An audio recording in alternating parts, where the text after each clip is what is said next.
저희 아내하고 요즘 제가 방여천에 손잡고 가끔 걸음을 걷습니다.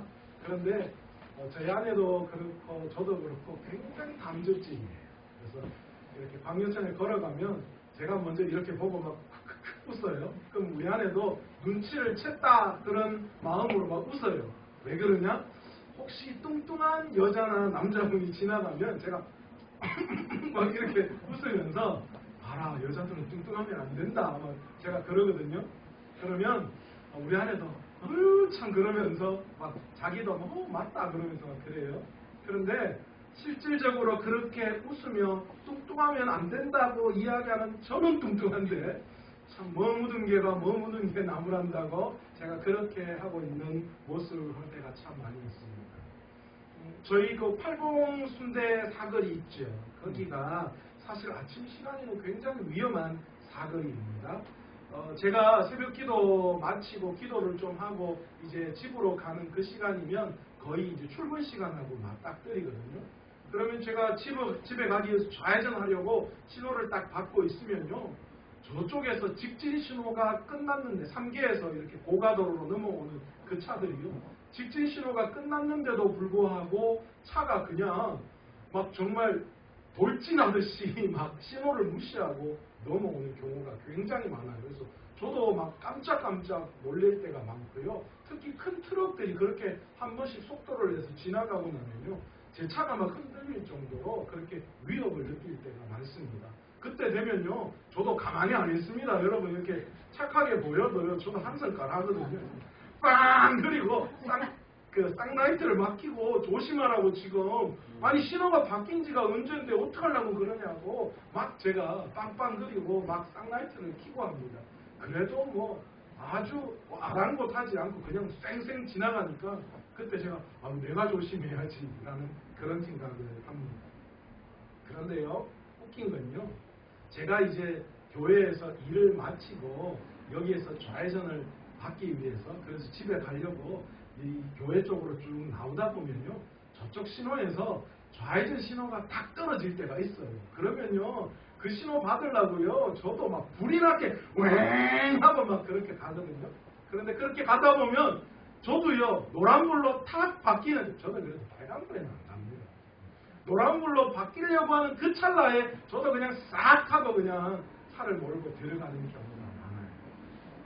아침에 노란불, 빨간불에 지나가는 그 차 보면서 사람들이 차를 저렇게 위험하게 운전하고 어떻게 그럴 수가 있느냐고 했던 제가 오후 시간에 퇴근 시간에는 저도 노란불에 양치처럼 싹 지나가면서 아이고 오늘은 지나갔네, 오늘은 운 좋네, 오늘 신호 받았네, 아유 운전하다 보면 뭐 조금 탄력 받아서 가면 그대로 가야지 여기 내가 꽉 서면 뒤에 차가 와서 박을 수도 있고 하면서 별별 이유를 다 대곤 합니다. 그런데 여러분 오늘 우리의 모습이요 이런 신앙의 모습 내로남불의 신앙의 모습이 우리 안에 얼마나 많은지 몰라요. 요즘 한동안 이 뉴스에서 도배한 그런 글귀가 내로남불이라는 말이었잖아요. 요즘 정치인들을 우리가 보면서 대부분 다 내로남불 이야기를 많이 합니다. 무슨 뜻이에요? 내가 하면 로맨스, 남이 하면 불륜. 우리의 삶에서도 여전히 우리의 모습 속에 내가 하면 이유가 있고 남이 하면 잘못된 것이다 라는 생각을 가질 때가 많아요. 내가 주일 예배를 빠지면 뭐요? 이유가 있어서 빠지는 거고 어쩔 수 없이 피치 못해 빠지는 거고 남이 빠지면 어떻게 해요? 집사가 되고 장로가 돼가지고 권사가 돼가지고 주일 예배를 빠지면 되냐고 저래가지고 무슨 신앙생활을 한다고 그러면서 그냥 이런 마음으로 볼 때가 참 많이 있지요. 내가 세상의 기준으로 어떤 일을 선택할 때에는 어때요? 다 이유가 있지요. 세상의 결정을 따를 수밖에 없는 상황이었다 그렇게 이야기하지만 다른 사람이 세상의 방법, 세상의 법칙으로 결정을 하면 어떻게 그리스도인이 그렇게 세상 법대로 세상 방식대로 살아갈 수 있느냐 그렇게 반문할 때가 많이 있습니다. 다른 사람의 내가 복음, 또한 다른 사람의 내가 신앙은 철저하게 지적하면서도 내 안에 내가 가지고 있는 내가 복음, 내가 신앙에 대해서는 우리가 얼마나 긍정적으로 또 여러 가지 우리 스스로 합리화시키는 그런 신앙의 모습이 우리 속에 여전히 살아있음을 우리는 볼 수 있습니다. 사람은 얼마나 뛰어난 거짓말쟁이인지 모릅니다. 자기 자신까지 깜짝하게 속여 넘기는 존재입니다. 우리는 우리 스스로 하나님 앞에서 죄인이다라고 그렇게 말을 합니다. 그래서 우리가 죄인이기 때문에 예수 그리스도가 우리에게 너무너무 필요하다. 예수님 없이는 살 수 없다. 그렇게 입술로는 고백을 합니다. 그런데 문제는 그런 마음 때문에 하나님 앞에 예배드리고 내 삶을 하나님 앞에 예배자의 삶으로 드리는데, 그런데 내가 드리는 예배, 내가 삶으로 드리는 예배, 그 예배에는 전혀 문제가 없다라고 생각하는 거예요. 나는 죄인임을 알고 나는 예수 그리스도가 너무너무 필요하다라는 마음으로 하나님 앞에 예배한다.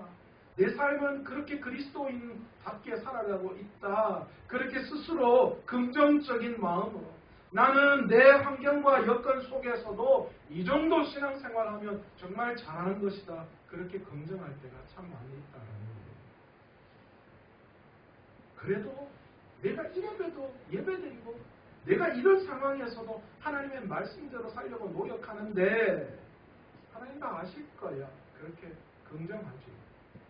그러나 전혀 우리의 중심, 우리의 마음, 우리의 삶은 그렇지 않다는 것을 우리 스스로는 깨달아야 합니다. 하나님은 안타깝게도 다 알고 계시는 분이에요. 여전히 내가 하는 기도는 세상의 욕심과 욕망에 차 있는 기도이고, 내가 듣는 말씀은 늘 자기 합리화, 내 신앙화, 내 기준에서 벗어날 수 없는 그 말씀의 굴레 속에 빠져들어가고 있는 것이 사실이라는 거예요. 우리는 하나님 앞에서 왜 저에게 이런 고난과 시련을 주십니까? 불평합니다. 다른 사람은 다 하나님께 징계를 받고 미움을 받아도 마땅하지만, 그러나 나 스스로는 하나님 그래도 나는 그렇지 않잖아요. 그러면서 불평, 불만을 내어놓곤 하지요. 그러나 여러분, 우리가 알아야 될 것은 결국 그 모든 것은 나로부터 시작되어지고 있음을 우리는 깨달을 수 있어야 합니다. 우리는 자꾸만 내 스스로를 속이고 있어요. 나는 괜찮고 나는 잘하고 있다. 그렇게 이런 거짓말은요, 내 스스로는 속일 수 있을지 몰라. 자기가 자기 스스로는 그렇게 쇠뇌하고 속일 수 있을지 몰라도 하나님 앞에서 명백하게 다 드러날 줄로 믿습니다. 왜 그렇습니까? 하나님은 우리의 중심을 아시는 분이시기 때문입니다. 하나님은 우리의 머리털까지도 세시는 분이시고, 하나님은 우리를 만드신 분이시기 때문이죠. 가끔 자녀들 볼 때 빤한 거짓말하는 거 보이잖아요. 우리 애들 어릴 때 보니까 그러더라고요. 분명히 오늘 자기 전에 이 닦아라 그랬는데 아주 그냥 저쪽에서 이 닦았어요 라고 하거든요. 아무리 생각해봐도 이 닦을 시간이 없는 거예요. 안 닦은 거예요. 그런데도 닦았다고 거짓말 딱 하는데 우리 안에는 귀신이에요. 여자들의 촉은 장난이 아니고 남자도 조심하셔야 돼요. 웬만하면 거짓말 하지 마세요. 딱 듣더니만 언제 닦았어? 바로 지적하더라고요. 다 알아요. 부모는 자식의 눈빛만 봐도 요즘 우리 아내가 제가 이야기하는 뉘앙스만 들어도 다 알고 있거든. 다 아는 것처럼 이야기를 해요. 여러분 다 압니다. 저도 결혼 생활한 지 15년쯤 되니까 우리 아내가 제 얼굴 표정만 봐도 어떤지 훤히 다 알고 있어요. 내 뱃속으로 낳은 자식의 모습은 그 아이가 어떤 이야기를 하더라도 너무 잘 아는 게 사실이다. 우리 스스로가 사람은 속이고 세상은 속이고 더 나아가 우리 자신은 속일 수 있을지 몰라도 우리를 만드신 분, 우리의 중심을 아시고 우리의 모든 마음을 꿰뚫어 보시는 하나님은 결코 우리가 속일 수 없는 분이시다. 그래서 하나님은 하나님 앞에서의 우리의 거짓된 모습은 명백하게 드러날 수밖에 없다는 것이죠. 오늘 성경은 망해가는 남유다 백성들을 향한 예레미야 선지자의 심판의 메시지를 담고 있습니다. 남유다 백성들은 자신들이 하나님의 의로운 백성이라고 생각했어요. 옛날부터 아브라함 때 이후부터 그들은 그냥 혈통적으로 하나님의 백성이었으며 틀림없습니다. 그래서 그들은 그것을 자랑했어요. 우리는 하나님의 백성이야. 그래서 우리는 의로운 백성이야. 그렇게 그들이 주장했던 거예요. 그리고 그들 가운데 있는 거짓 선지자들도 남유다 백성들을 보면서 그들을 향하여 너희들은 의인이 맞아. 너희들이 어떤 모습이 있을지라도 하나님은 너희를 지키시는 분이실 거야. 그렇게 그들에게 거짓 예언을 했습니다. 그러나 오늘 본문의 말씀을 통하여 하나님은 뭐라고 말씀하시는가? 오늘 1절에 보시면 뭐라고 이야기합니까? 남유다 백성들의 죄는 금강석 끝 철필로 그들의 마음판과 제단 뿔에 새겨져 있다. 그렇게 말씀합니다. 여러분, 금강석 이 끝 철필은 사실은 굉장히 단단한 돌판이나 점토에 그림을 새겨 넣을 때 사용하는 도구입니다. 하나님께서는 하나님의 계명과 법을 하나님의 백성인 우리들에게 마음판에 새기라고 가르쳐 주셨어요. 그런데 이제는 여호와께서 정반대로 유다 백성들이 그들의 마음판과 제단불에 그들의 죄를 철필로 새기게 되어졌다. 그렇게 말씀하고 계시는 겁니다. 여러분, 속죄가 이루어져야 할 제단입니다. 이스라엘 백성들은 자신의 죄를 가지고 동물을 잡아 제단에 나아가서 그들의 죄를 용서받는 곳, 그곳이 제단이죠. 그런데 그들이 그 제단에서 도리어 어떻게 되었다는 거예요? 그 제단에 죄를 용서받아야 할 그 제단에 도리어 이 제단 뿔에 자신의 죄가 철필로 기록되어지는 안타까운 일들, 용서받아야 할 제단이 도리어 죄를 기록하는 제단으로 변화되어졌다. 너희가 그 제단을 그렇게 만들었다. 그렇게 말씀하고 있는 거예요. 예레미야 이 선지자가 그렇게 하나님의 말씀을 통하여 판단하게 된 이유가 어디에 있었을까요? 오늘 본문의 2절에 보면 뭐라고 말씀하십니까? 그들의 자녀가 높은 언덕 위 푸른 나무 곁에 있는 그 제단들과 아세라들을 생각하도다. 무슨 뜻입니까? 남유다 백성들은 어른 세대나 자녀 세대를 막론하고 여호와 하나님과 더불어 맺은 언약과 그가 주신 말씀들을 기억하고 살아가야 하지만 그러나 그들이 그것을 기억하지 않고 도리어 뭐 했다는 거예요? 높은 언덕 위 푸른 나무 곁에 있는 바알과 아세라상을 생각하며 그곳을 섬겼다. 그것을 기억하고 있다. 그렇게 이야기합니다. 그들은 그곳에서 신전 창기들과 성관계를 맺었습니다. 그러면서 이른바 제의적 매음 행동을 통하여서 무엇을 했냐? 개인의 가정의 풍요와 다산을 보장받았고 국가적으로는 번영과 안전을 추구하는 그런 것을 보장받게 되었습니다. 여러분, 고린도전서 우리 강해 설교할 때 떠오르십니까? 그 당시 고린도 지역에 있는 사람들이 신전에 제사하러 간다라는 건 다른 말로 어떤 뜻이라고 했죠? 신전에 있는 창기들과 성적인 음란한 행동을 하러 간다라는 뜻이었어요. 예전에 이 그리스의 이 신화에 나오는 그 신전들은 대부분 그런 일들이 일어났던 곳이에요. 그곳에 이 모여있는 이 신전의 창기들은 그곳에서 그 재물을 가지고 온 그들과 성적인 문란한 행위를 하는 거예요. 그런데 이게 무슨 내용이냐?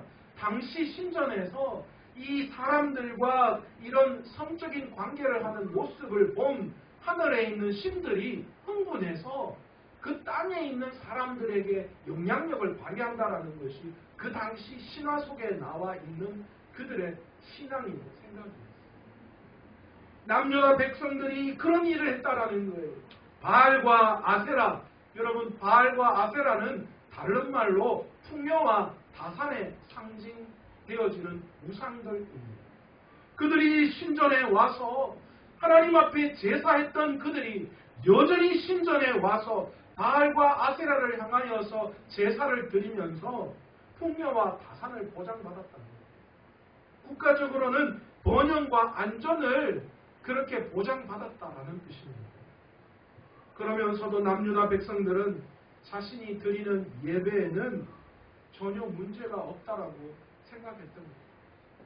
자신들은 여전히 하나님의 백성이고 의로운 백성이고 여전히 하나님은 자신을 지켜주시는 분이시고 내가 드리는 예배, 내가 드리는 예물에는 전혀 문제가 없다라는 생각 속에 살았던 것, 그것이 문제였던 거예요.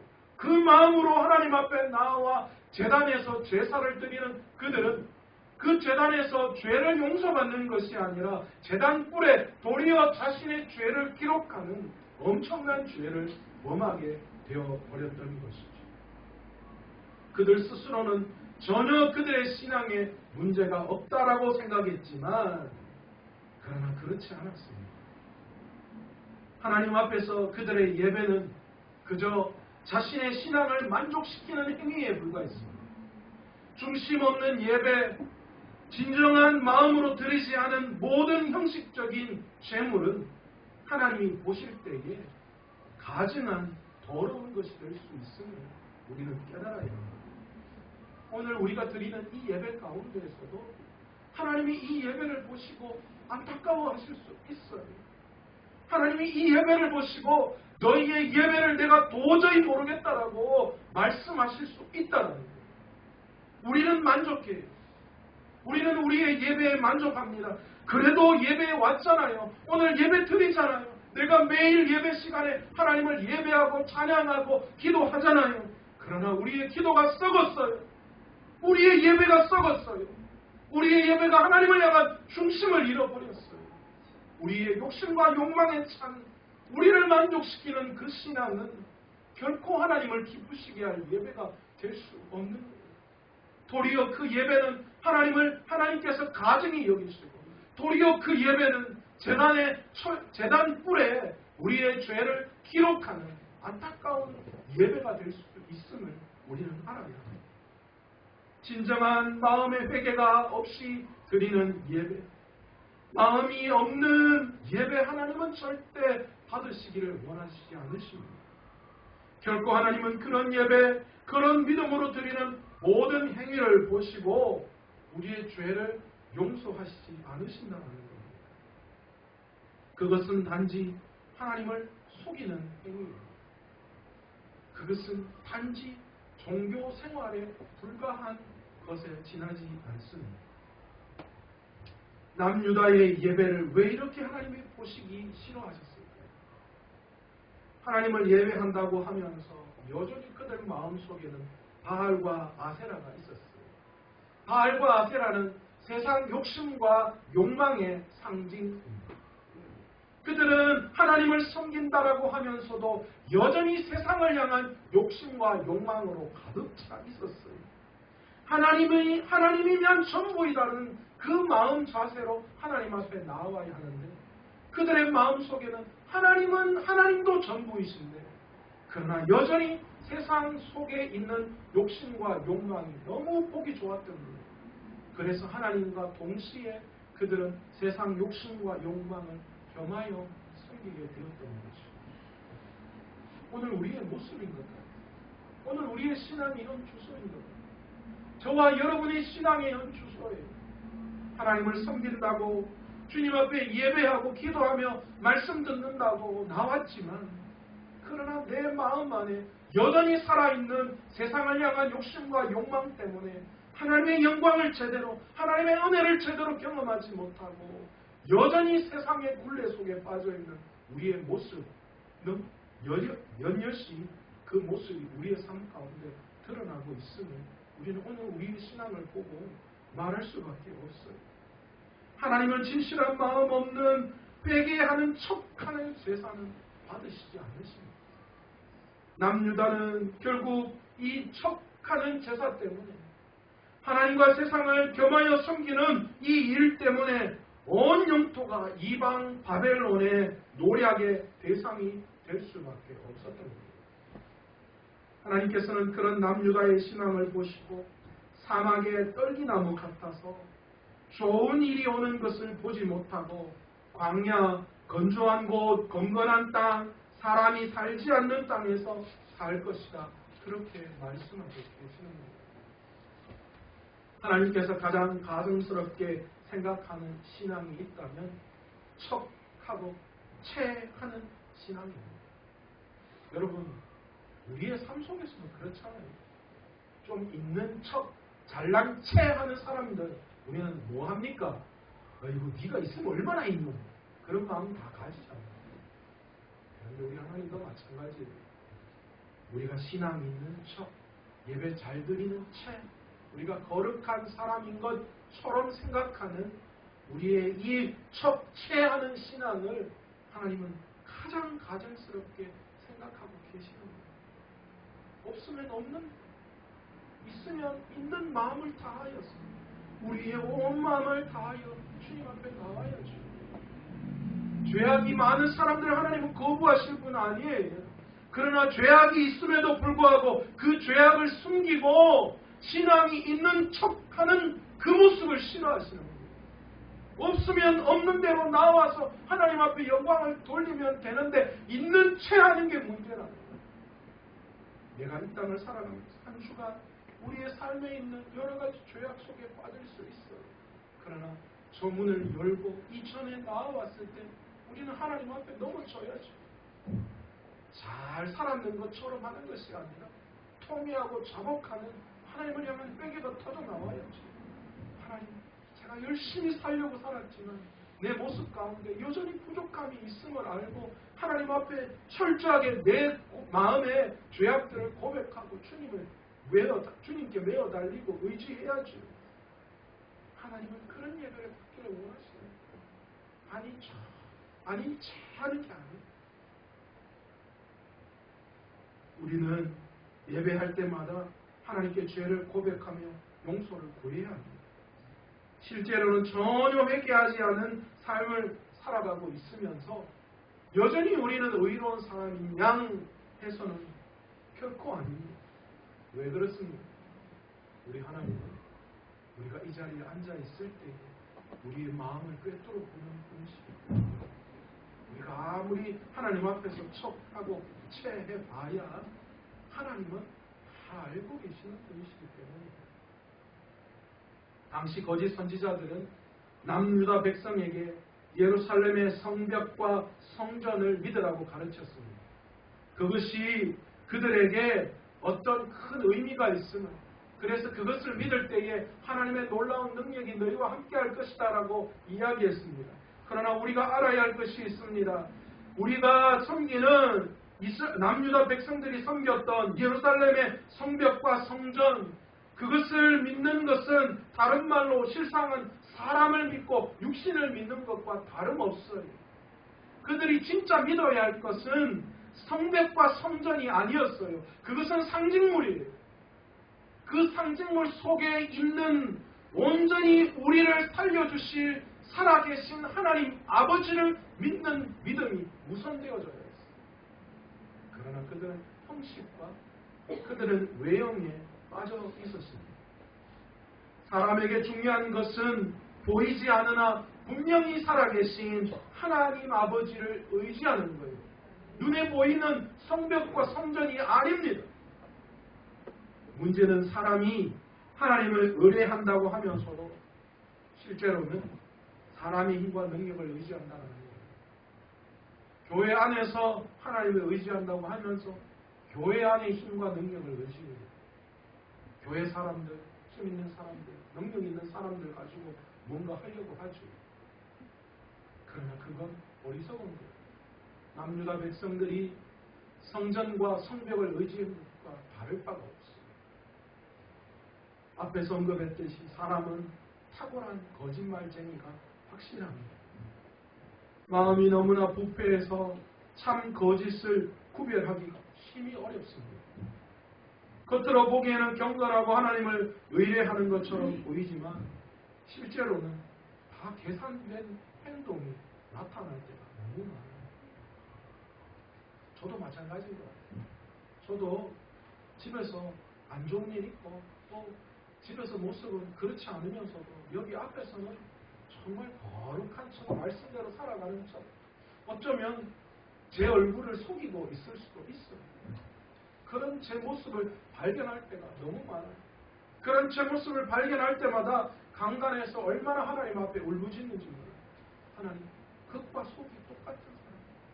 정말 내 말씀대로 살아갈 수 있는, 제가 말씀한 대로 그대로 저도 순종하며 살아갈 수 있는 사람 될 수 있도록 해달라고 얼마나 발버둥치는지 몰라요. 예수님 시대의 바리새인들과 서기관들도 마찬가지였죠. 그들도 사람들에게 보이려고 기도하고 구제를 일삼았어요. 그건 진짜 신앙 아니에요. 진짜 하나님을 향한 마음으로 하나님 앞에 기도하고 말씀을 본 게 아니고 사람들에게 나는 바리새인이야 이래봬도 그런 마음으로 신앙생활 했던 거예요. 그렇게 구제한 거예요. 사람들은 그들의 행동을 보고 그들을 경건하다 칭찬했지만 그러나 하나님은 그들을 향하여 절대 속으실 분이 아니에요. 그래서 그들을 향하여 뭐라고 이야기합니까? 독사의 자식들. 그렇게 말씀하고 계시잖아요. 외식적 신앙을 벗어나 오직 하나님만 바라보는 참된 신앙의 길을 회복할 수 있는 저와 여러분 되시기를 간절히 축원합니다. 네. 신앙생활 오래 한 사람일수록 자기를 하나님 앞에서 거룩하다 여기고 자기의 영적 상태에 관심을 갖지 않는 경우가 너무나 많아요. 내가 복음, 내가 신앙, 오랜 신앙의 연륜으로 말미암아 내쯤이면 그냥 괜찮아 긍정하는 신앙이 너무 많다는 거예요. 신앙의 매너리즘에 빠질 때가 많아요. 목사도 예외가 아니에요. 매일 하는 묵상, 매일 드리는 예배, 우리가 하는 모든 기도가 어쩌면 하나님을 향한 형식적이고 외형적인 세속에 물들어 있는 기도일 수 있다는 거예요. 그러면서도 전혀 그것을 깨닫지 못하고 있어요. 그렇게 오늘 우리는 말씀 앞에서, 주님 앞에서 영적인 눈이 떠여져야 합니다. 늘 하던 신앙생활, 늘 드리던 예배가 아니라 늘 내 신앙에 맞춰져 있는 우리의 신앙의 모습이 아니라 매 순간 하나님 앞에서 진실된 사람으로 하나님 앞에 우리의 모든 몸과 마음을 다 드려 하나님 앞에 예배할 수 있는 그런 우리의 마음, 우리의 신앙이 되어져야 하는 줄로 믿습니다. 오늘 본문의 마지막 예레미야는 자고새의 비유를 하고 있습니다. 이 자고새는 메추리과에 속해 있는 새입니다. 그런데 이 새는 특징이 있다고 합니다. 다른 새의 알을 품고 그 알이 깨어나면 그 알에서 깨어난 그 새가 큰 성인 새가 되어서 독립할 때까지 먹이를 주고 키운다고 합니다. 그런데 안타깝게도 그 다른 알을 품고 키운 그 새가 이제 날 때가 되어 독립할 때가 되면 여전히 그 자고새 어미를 떠나서 자기 길로 걸어가 버린다라고 합니다. 그게 특징이에요. 여러분 오늘 우리가 자고새와 같은 삶을, 자고새와 같은 신앙을 살아가고 있지 않습니까? 내 것이 아닌 것을 내 것인 양 품고 그것에 욕심을 내어서 품다가 결국은 애쓰고 노력했지만 때가 되어서 우리의 곁을 떠나버리는 그런 헛수고 뿐인 인생을 거기에 목숨 걸고 살아가고 있지는 않습니다. 하나님의 때가 될 때에요. 하나님이 거두어 가실 때는 우리가 세상에 그 어떤 것을 가지고 있다고 하더라도 그거 우리 것 아니에요. 그 헛된 것에 자고새처럼 어리석게 우리가 애쓰고 노력할 필요가 없다라는 거예요. 그런데 우리가 하나님을 의지하고 믿음으로 달려갈 때에 하나님은 때마다 심하다 아름다운 것으로 가장 좋은 것으로 채워주시는 분이신 줄 믿습니다. 네. 걱정하고 근심했죠. 그죠? 그러나 지금까지 하나님께서 지키시고 보호하셨잖아요. 아멘. 그냥 넘을 수 없는 산들이 내 앞을 꽉 가로막고 있는 거 저도 잘 알고 있습니다. 저도 한 고개 넘으면 끝날 것 같았는데 그 한 고개 넘으니까 더 넓은 고개가 있고요. 더 높은 산이 내 앞을 가로막고 있더라고요. 그런데 여러분 그때마다 좌절하고 넘어져요. 아이고 못합니다. 그러나 여러분 지금까지 해왔어요.